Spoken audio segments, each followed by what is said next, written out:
Alors, on a mis en place durant la période du Covid une prime d'installation pour les commerces pour essayer de relocaliser du commerce de proximité et en fait, c'était pour redynamiser un peu le commerce avec les difficultés qu'il avait connues. C'était pour relocaliser du commerce à Neupré dans les centres de village. Et donc, on a fait une prime, c'était jusqu'à 5 000 euros. Cette prime, on l'a modifiée une première fois pour permettre aussi à des agriculteurs d'en bénéficier pour faire ce qu'on appelle de la vente directe à la ferme. Et donc, c'était vraiment pour faire du circuit court, localiser l'économie à Neupré et surtout pour supprimer toute une série d'intermédiaires entre le producteur et le consommateur. Et donc, l'agriculteur ait le prix le plus juste pour sa production. Et puis, la modification concernait aussi les commerces qui font l'objet d'une reprise. Donc, on a des commerces historiques à Neupré qui sont repris par des plus jeunes et on s'est dit, ben, s'ils mettent un coup de frais, s'ils agrandissent, eh ben, ce serait bien qu'ils bénéficient de la prime. Ça, c'est au niveau communal, c'est 5 000 euros.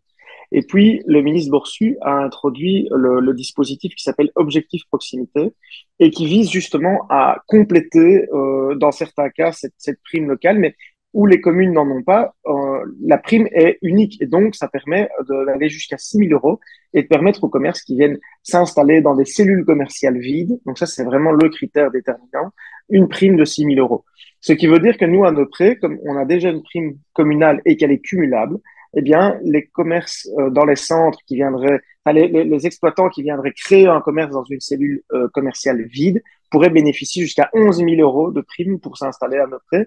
Donc voilà, euh, c'est une bonne chose. Pour nous, on estime que c'est une bonne chose parce que ça permet justement de relocaliser l'économie.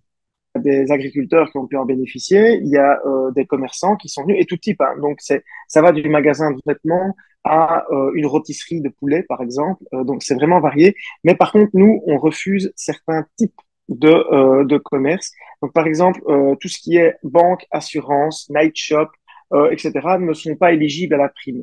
Et de même, on a la route du Condro qui traverse notre île, ben, ils sont pas éligibles à la prime, ni la prime régionale, ni la prime communale. Et donc, voilà, c'était un peu notre idée, c'était d'avoir du commerce de qualité, de proximité, et singulièrement en circuit court.